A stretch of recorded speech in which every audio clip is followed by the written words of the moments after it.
title of this one is, you know, it's not very cute. It's just G, E minor, C, A minor, and D chords. So now we're completing our basic street chords, or some people call them cowboy chords. You know, all the chords that you need to know as a basic guitarist. Plus some, you'll need to know more than these, but we've had several chords in this book. The last new chord is G major. It's just G, and we did G7th in the last one, which had the first finger on the first fret of the first string. Here we're doing the same shape with 3 and 2, but we're putting the pinky on the first string, 3rd fret. That might be a stretch for most of you because you have to kind of have this shape with the 3rd and 4th fingers really spread out, 6th and 1st string, and then the 2nd finger on the 5th string. Now you'll even see it in books a different way with the 3rd finger and then the 2nd and 1st, and that's easier for beginners, but I would not recommend that. Learn it this way with the 3rd finger in the bass, and there's a lot of reasons.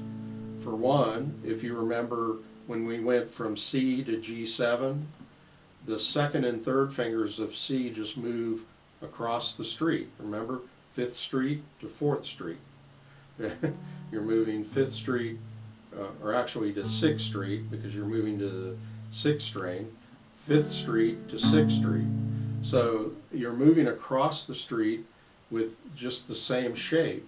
If you do this shape, which is easier for beginners, you're using 2nd and 1st fingers. So if you went from C to a G like that, that's not as smooth, believe me. It's a big pivot of the hand, and it's possible to do that, you know, but it's much easier just to move 3 and 2 back and forth. Plus, later on, you don't see it now, but you're complaining about it now, this pinky, you know, but you can do other things with this chord.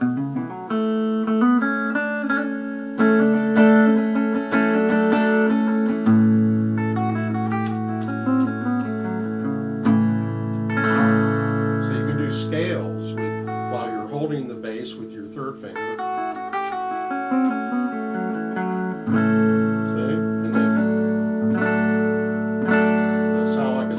Song or something.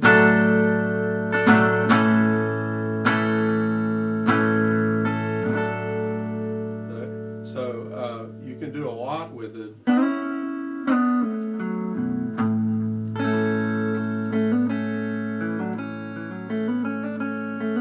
Hammering, little passing tones, that is harder to do with this fingering.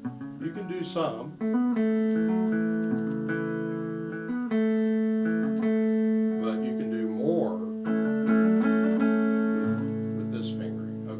So I'm preaching to you all, but you know, and you may have already learned this fingering, and you don't want to change it. I understand that, but you don't want to look at chords like they're set in stone. And you might say, "Well, I saw this fingering in the Mel Bay book, so it must be the right fingering." That's not necessarily true. Okay, you got to believe me on that. So I'm not saying Mel Bay's wrong. He's probably wanting to give you an easier G to play. And some people, like it's really popular now to double up the 3rd and 4th fingers, so you're putting your 3rd finger on the 2nd string and then doing 1 and 2. Now if I want that chord voicing, I will use 1 and 2. Every now and then I do use the 2nd finger in the bass for a G. I'm not saying that the 3rd finger should always be used. And but right now, you know, we're just learning one way to do a G chord. Let's not worry about 5 different ways. So learn this one first, and then the other one will be easy, you know, if you need it.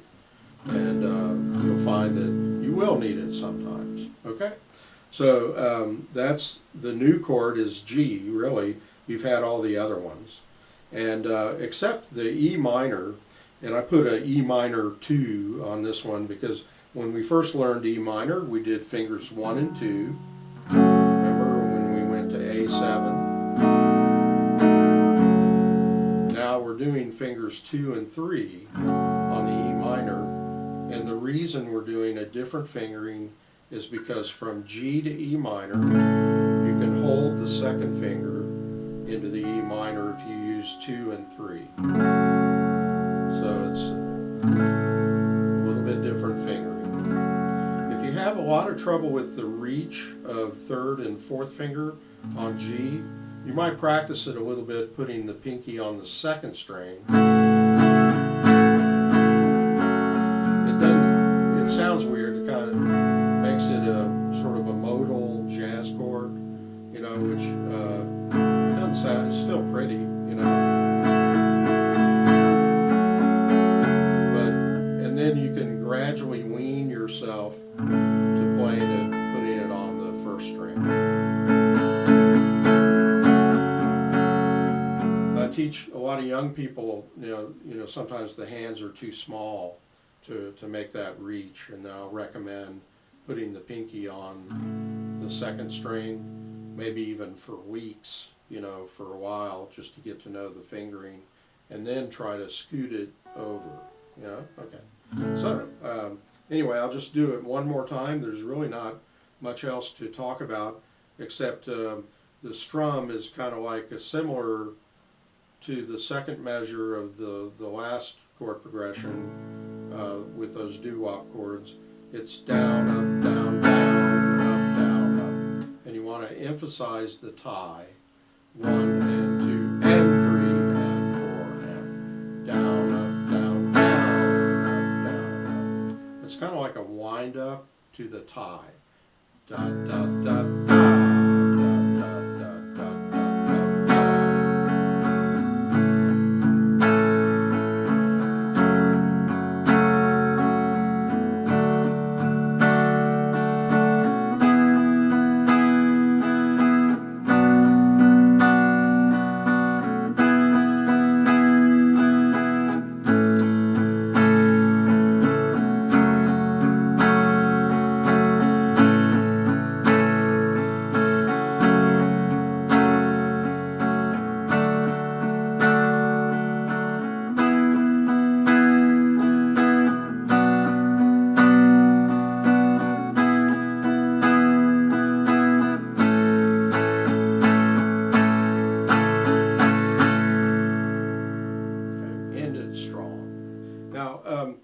If you notice, I'm kind of lifting off, kind of like we did in Peggy Sue. Off.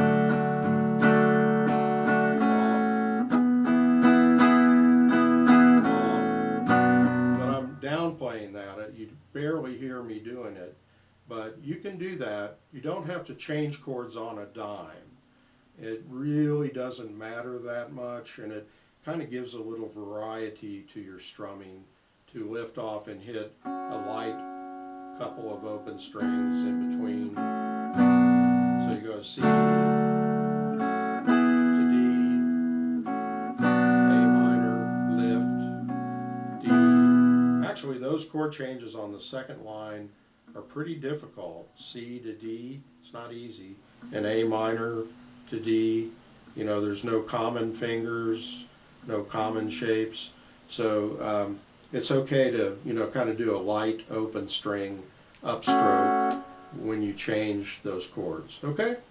So this is the last thing in the book. You have graduated from book 1 of beginning rock guitar.